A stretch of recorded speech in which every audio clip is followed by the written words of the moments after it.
The Cadillac smelled like dust, secrets, and a promise someone died trying to keep. I hadn't seen my aunt in months, and now she'd left me 250 acres, 400 cattle, and the one car she never let anyone touch. It felt like a win, until Jake showed up at the gate, smiling like he'd just inherited heaven. My big brother, the golden boy turned ghost, now claiming he deserved it all. Something was off. My name was on the deed, but suddenly I wasn't so sure this legacy was mine, or if someone else was pulling strings behind every warm smile and southern greeting. When the lawyer's voice crackled through the phone, I thought I had misheard him. 250 acres, 400 cattle, a Cadillac that had survived 3 decades of southern summers, all of it in my name. My aunt had always been eccentric, stubborn as the sun-baked clay of Texas, but I never imagined she'd leave me everything. I hung up, staring at my apartment walls in Austin, suddenly too small, too gray. Within hours, I was on the road, heading west, the Cadillac's leather seat creaking beneath me as if whispering secrets I hadn't yet earned the right to know. The moment I turned onto the dirt road, the ranch unfolded like something out of a dream. White fences stretched into the horizon, cattle dotted the golden fields, and the farmhouse stood tall and proud, its windows catching the last blush of evening. It was beautiful, almost too beautiful, the kind of beauty that makes you uneasy because you know it can't last. My mother's voice echoed in my mind. "Family is never simple, Claire. Remember that."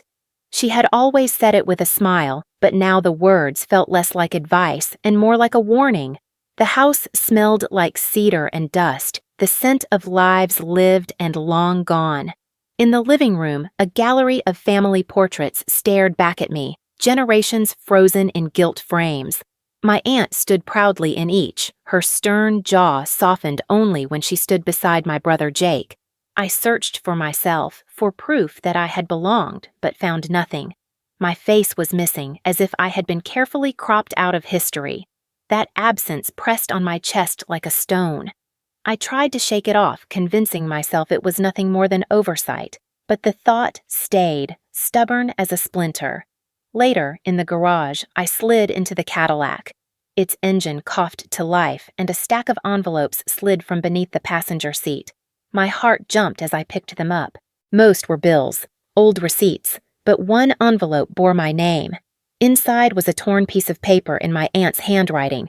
"If something happens to me, don't trust what they say." The message ended abruptly, the bottom ripped jaggedly. Someone had tried to destroy it. My fingers trembled as I held the fragment. Who had torn it, and why hide it in the car instead of giving it to me directly? My chest tightened. This wasn't a gift, it was a trap, and I had just stepped into it. The following morning, I woke to the crunch of tires on gravel. A black truck pulled up, and out stepped a man I hadn't seen in years. Jake, my brother. His hair was shorter, streaked with gray, but his eyes were the same, sharp and hungry. He smiled wide, arms open as if no time had passed. "Claire," he said, pulling me into an embrace. "You did right by her, taking care of Aunt May in the end. Now it's my turn to take care of you." His words should have comforted me, but instead they crawled over my skin. Jake had a way of speaking that made compliments sound like commands. Over breakfast, he reminisced about the summers we spent here as children, painting the ranch as his rightful kingdom, his inheritance stolen by circumstance. "She always meant for this to be ours," he said, tapping the table with his finger. "But you were here when she got sick. She probably just wanted to reward you for the effort."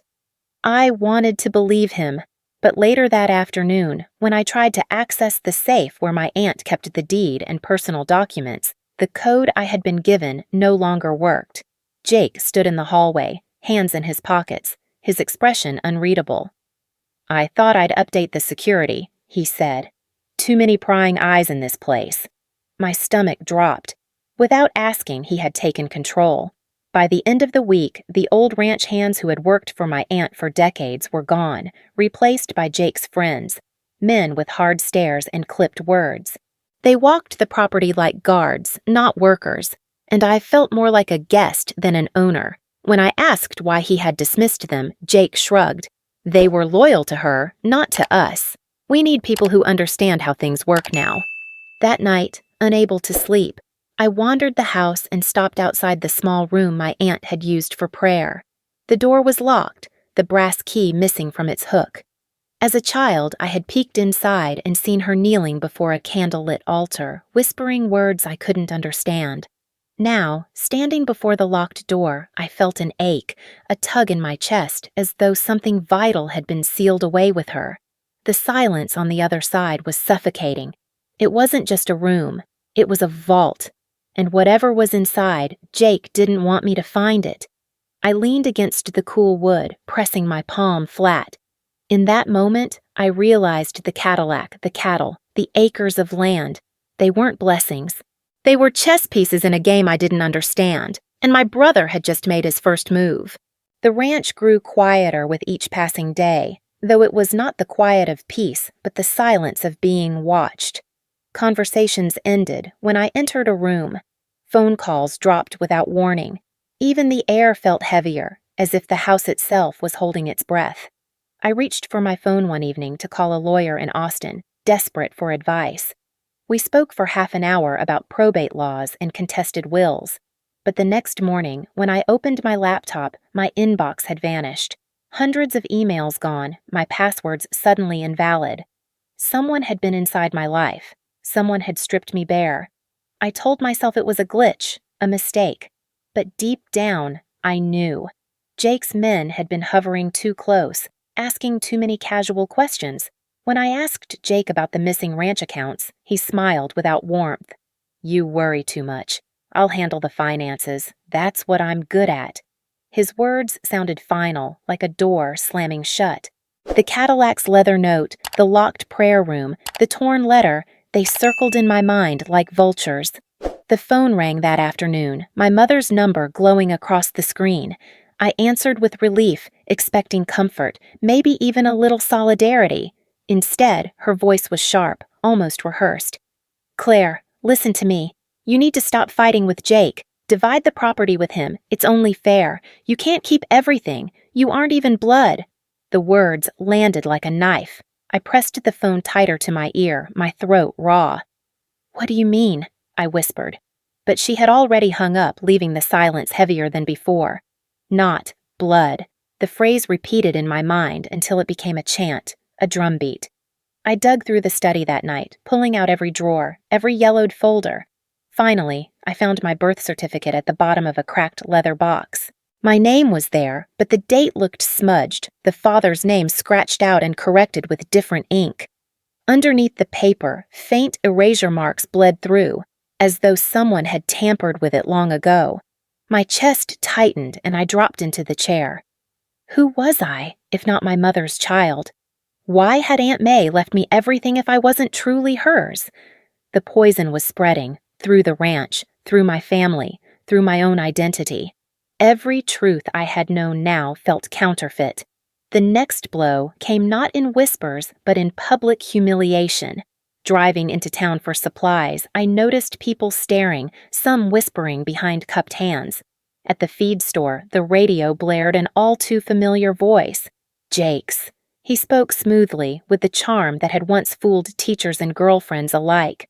"My sister is overwhelmed," he said. "She's never run a business, never cared about this land the way I have, and now she's mismanaging everything Aunt May built. I fear for the cattle, for the workers. She doesn't have the strength for this." The host laughed softly, agreeing, painting me as a fraud who had stolen what was rightfully his. My cheeks burned as strangers watched me at the counter. By the time I returned to the truck, my phone buzzed with a new video spreading online. Me, in the yard, snapping at one of Jake's hired men after he had insulted my aunt's memory.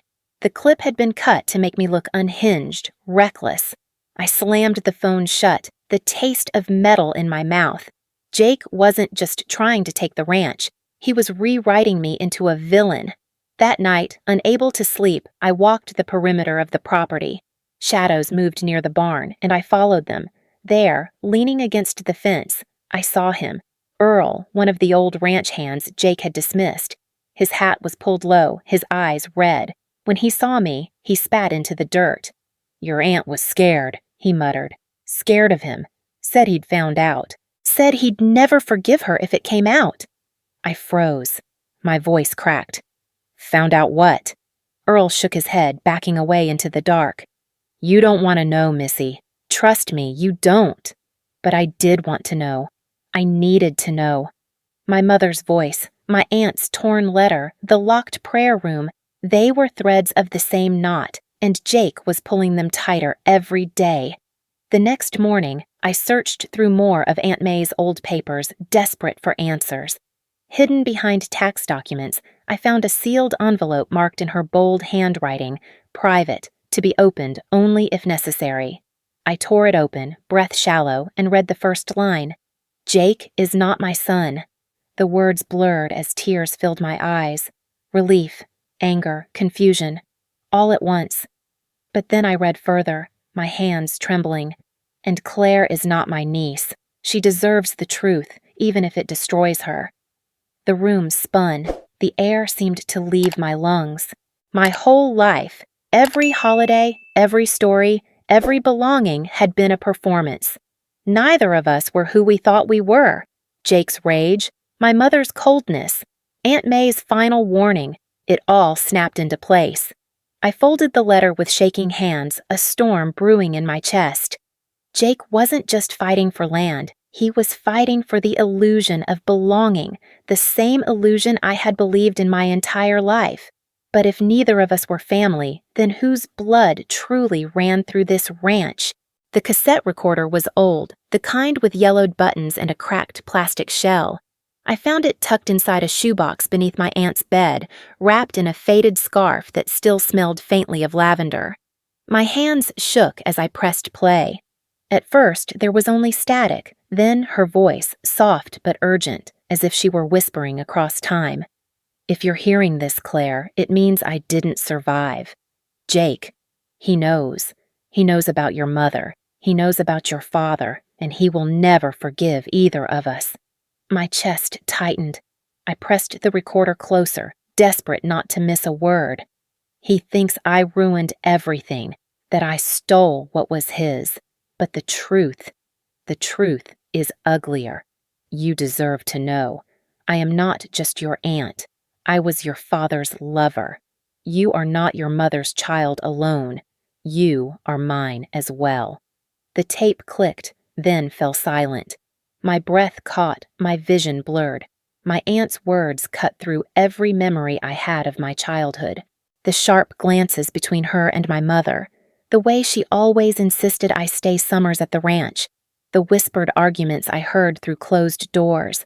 Suddenly, they all made sense. I wasn't just the black sheep of the family. I was the living reminder of betrayal. I stumbled into the hallway, her voice still ringing in my ears. My mother's words from years ago surfaced like a ghost. "That woman ruined my marriage. She stole what was mine." I had dismissed it as bitterness, but now I saw it for what it was. Truth. My very existence was the result of a stolen love, and Jake had known. That explained his stare, the fury in his eyes when he looked at me. To him, I wasn't just the undeserving heir. I was the embodiment of everything taken from him. His father's love, his mother's dignity, and now the land he believed should have been his. The weight of it crushed me. I ran to the porch, gasping for air, but the horizon seemed endless, suffocating. The cattle lowed in the distance, a mournful chorus. The ranch that once felt like a sanctuary now stood as a graveyard of secrets. When I returned inside, a plain white envelope lay on the kitchen table. No stamp, no handwriting, just my name scrawled across the front. I tore it open with trembling fingers. Inside was a single note. "If you want to survive, leave Texas within 24 hours. You don't know who you're dealing with." My stomach dropped. This wasn't Jake's voice. It was colder, calculated as though written by someone who had been watching me all along. The ranch walls seemed to close in, each shadow thick with unseen eyes. My aunt's warning, the altered birth certificate, the missing key to the prayer room, it all pointed to something larger than a bitter brother. For the first time, I considered running. I imagined packing a bag, slipping away into the night, letting the land and its ghosts rot behind me. But as I stood by the window, staring at the fields my aunt had bled her life into, shame clawed at me. If I left, Jake would win. The truth would be buried forever, and I would remain nothing more than a secret erased by men who thrived on silence. Still, exhaustion swallowed me. I lay on the couch telling myself I would decide in the morning. That's when I heard it, a voice drifting through the living room speakers. My own voice. I froze, listening. I admit it. I forged the will. I manipulated the accounts. I never cared about this ranch. The words poured out in my voice, but I had never spoken them. Panic surged through me as I scrambled to the stereo. The audio cut abruptly, leaving only the low hum of electricity. Jake's shadow filled the doorway. He leaned against the frame, arms crossed, a grin carved into his face. Convincing, isn't it? Technology's come a long way. The world doesn't need your side of the story anymore. They'll hear what I want them to hear. I backed away, shaking my head. This isn't real. No one will believe it. He chuckled, low and cruel. Oh, they already do. By tomorrow, you'll be the liar who stole from your own family. And me? I'll be the one who tried to save Aunt May's legacy. Tears stung my eyes, but rage burned hotter. Why are you doing this? If you know the truth, if you know I'm her daughter, why?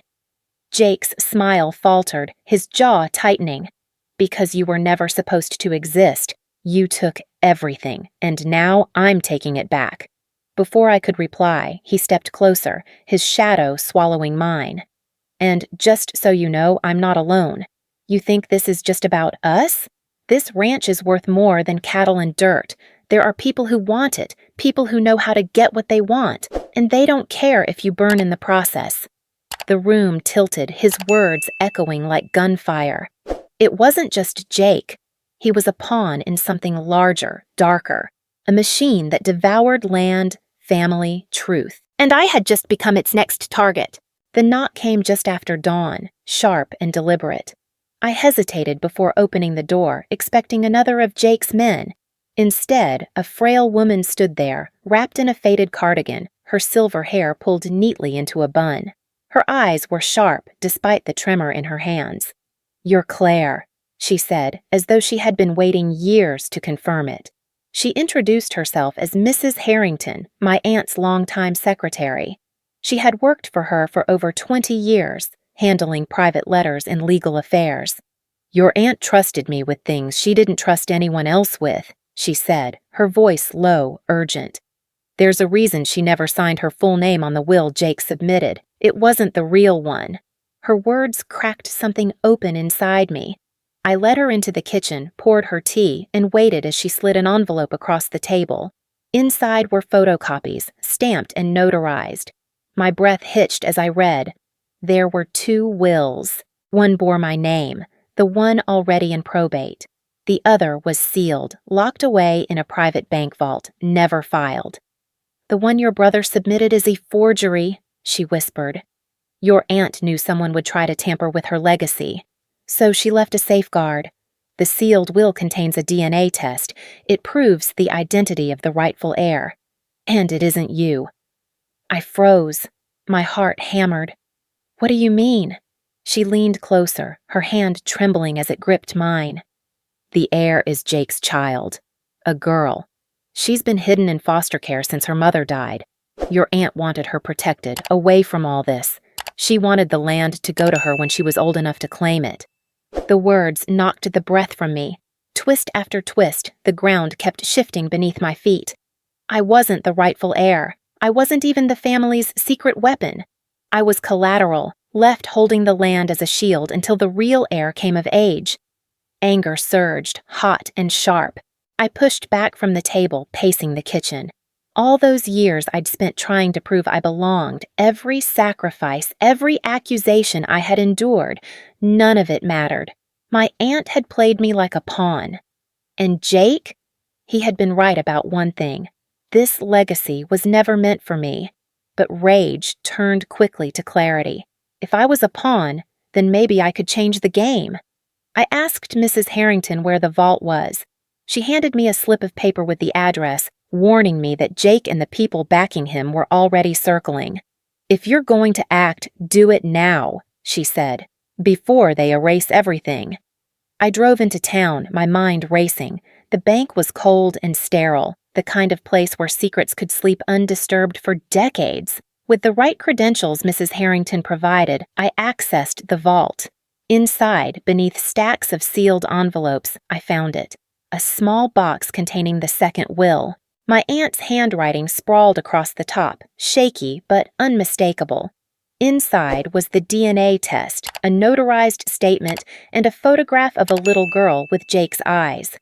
The truth was undeniable. I sat in the car afterward, the box on my lap, fury and grief warring inside me. I could have walked away then, disappeared, left the ranch to its tangled bloodlines. But I couldn't. Jake was winning not because he deserved it, but because he lied better, louder. If I let him bury this truth, he'd bury me too. That night, I set my plan in motion. I called in favors from people I trusted in Austin, old friends, colleagues, even a hacker who owed me a debt. Together, we pieced together the fake recordings Jake had manufactured, tracking their origin back to a private AI firm with ties to land developers. The pieces fell into place. Jake wasn't just after inheritance. He was being used as a front to seize land for corporate expansion. I scheduled a live stream, knowing it was the only way to cut through Jake's lies. If the world could see the truth at once, they couldn't silence me. I rehearsed my words late into the night, standing in front of the Cadillac, my aunt's last gift. The message was simple. This isn't about one family's fight. This is about all of us. If they can twist my voice, erase my blood, they can do it to anyone. This land isn't just soil. It's proof that truth can survive lies. As I spoke into the camera, I felt something shift inside me. For the first time, I wasn't pleading for acceptance. I was demanding justice. The comments scrolled fast. Strangers offering support, people sharing stories of their own stolen inheritances, lawyers volunteering pro bono help. My heart pounded. For the first time, I wasn't alone. But as I ended the broadcast, a chill ran down my spine. Somewhere out there, Jake was watching, and so were the people pulling his strings. The battle was no longer about land. It was about survival. The courthouse smelled of paper, sweat, and fear. Reporters crowded the marble steps outside, their cameras flashing as I walked in with the box from my aunt's vault pressed tight to my chest. My hands shook, not from doubt, but from the weight of what I carried. This wasn't just a trial for land or money. It was a trial for truth. Inside, the air was thick with tension. Jake sat at the defense table, suit pressed, hair slicked back, the very picture of composure. But his jaw twitched each time I met his eyes. Behind him, a row of lawyers whispered furiously, men and women with polished shoes and colder hearts. They weren't defending Jake. They were defending the empire he had allowed to fester behind him. When I took the stand, my voice trembled at first. But as I held up the DNA results, the second will, and the evidence of forged recordings, something inside me hardened. The lies unraveled piece by piece. The judge listened intently, her gavel tapping lightly when objections rose. By the time the hacker presented proof that the AI recordings had been tampered with, the courtroom buzzed with outrage. Jake leaned back, sweat darkening the collar of his shirt. He still looked dangerous, but for the first time, he also looked small. When the verdict came, it was swift. Guilty of fraud. Guilty of tampering with evidence. Guilty of conspiring to misrepresent a will. The judge sentenced him to a suspended sentence with probation. Too light, in my opinion, but still a mark on his name that would never wash away. Several of his partners were taken into custody immediately. Yet I knew the true architects, the faceless organization behind the fraud, had already slipped away, untouched. Victory tasted bitter. After the verdict, the judge turned to me, her voice firm but kind. "The rightful heir is clear. According to the will and the DNA evidence, the The ranch belongs to Jake's daughter. Until she comes of age, a guardian must be appointed. My heart pounded. The choice lay bare before me. I could keep fighting, could appeal, could twist the law as Jake had tried to do. Or I could do what my aunt had intended, protect the child who had no voice in this war. That night, I sat alone in the Cadillac, the engine off, the silence broken only by the chirp of crickets. My aunt's words echoed from the tape recorder. You deserve the truth, even if it destroys you. She had never meant for me to keep the land. She had meant for me to keep the girl safe. Tears blurred my vision as I signed the papers. I relinquished the title, granting full inheritance to Jake's daughter. But I fought for guardianship, and won. She would live under my care, not the care of strangers, not the claws of the organization that had nearly devoured us. It was not the victory I had imagined, but it was a victory nonetheless. The next morning, Jake was escorted from the courthouse, shackled by his own arrogance. He turned once, eyes locking on mine. There was no triumph there, only bitterness, a hollow fury that no sentence could cure. He mouthed something, words I couldn't hear or maybe refused to. Then he was gone, swallowed by the system he had tried to manipulate. At the edge of the crowd, my mother collapsed. Her hands shook, her voice breaking as she clutched her chest. "It's all my fault," she cried. "I let this happen. I let the lies grow." For years, I had longed for her acknowledgement, even her love. Now that it was offered, it felt like ashes in my mouth. I stepped closer, meeting her tearful eyes. "You don't need forgiveness, Mother. You only need to see things as they are." My voice didn't waver. It was the first time I had ever spoken to her without fear, without the need to be small. She looked away, as though the truth burned too brightly to face, and with that, the fragile fabric of our family finally tore apart. The crowd dispersed, the cameras packed away. I stood on the courthouse steps with the child by my side, her small hand gripping mine. She was too young to understand the storm she had inherited, but she looked up at me with trust, wide-eyed and quiet. For the first time in months, the weight lifted from my shoulders. The land wasn't mine, the name wasn't mine, but freedom was. I had no bloodline to prove, no legacy to carry. What I had was choice. As we walked away from the courthouse, I felt lighter. Behind me lay the ruins of a family built on secrets. Ahead of me stretched a new path, not gilded, not grand, but honest. And that, I realized, was more inheritance than I had ever hoped for. The ranch no longer carried the stench of fear. It breathed again, open and quiet, the cattle grazing lazily under the Texas sun.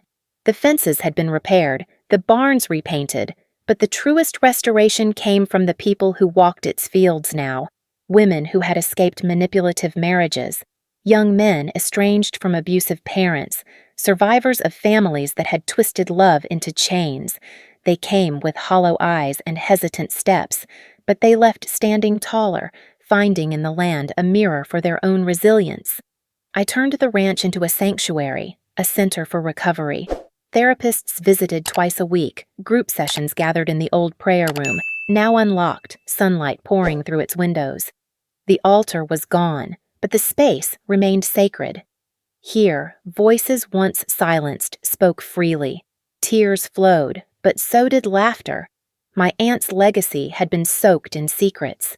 Now it was being repurposed into something honest. The Cadillac sat beneath the oak tree, polished to a dull shine, its leather seats carrying the weight of stories. Sometimes newcomers would sit inside and confess, as though the car itself absorbed their pain. I never discouraged it. The Cadillac had carried me through lies. Now it carried others through their truths. My days filled with new rhythms. Mornings began with feeding the cattle, afternoons with paperwork for the center, evenings with phone calls from publishers and producers. The book I had written, part memoir, part manifesto, was gaining attention. I spoke on radio shows, at universities, even on national television. Inheritance isn't just property, I told audiences. It's the stories we're given, the lies we're told, and the choice we have to break free from them. People listened. Survivors wrote letters, thanking me for naming what they had felt, but never spoken. Others criticized me, accusing me of tarnishing family honor. But I no longer cared about winning everyone's approval. My truth had already survived worse battles than gossip. The child, Jake's daughter, lived with me now. She was small, quiet, but observant, always watching with wide eyes as though memorizing the world. At first, she flinched when anyone raised their voice, but over time, the ranch softened her. She learned to ride a horse, to name the constellations at night, to trust that home could mean safety. One evening, we sat by the Cadillac, the cicadas buzzing in the heavy summer air. She climbed into the passenger seat swinging her legs. Her voice broke the silence.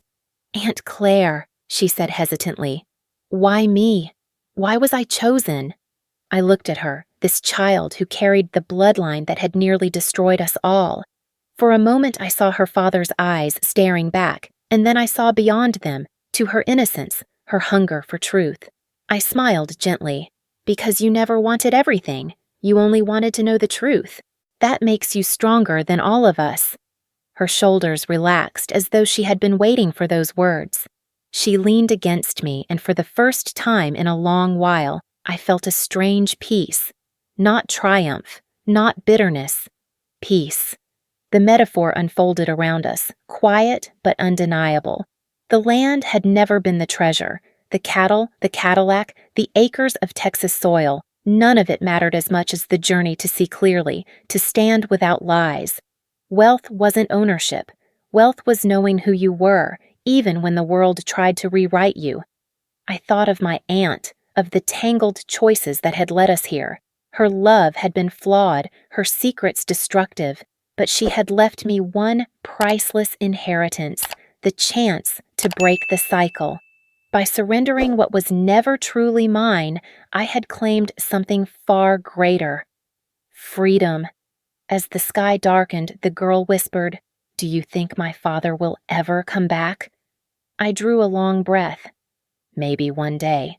But if he does, he'll find you're not afraid of him anymore." She nodded slowly, gripping my hand. In that moment, I knew the story was no longer about me. It was about her, about everyone who had ever been told they didn't belong. It was about choosing to build new families when the old ones had crumbled, about turning poisoned roots into fertile soil. The ranch stretched out before us, alive with the sounds of crickets and lowing cattle. It no longer felt like a battlefield. It felt like a beginning,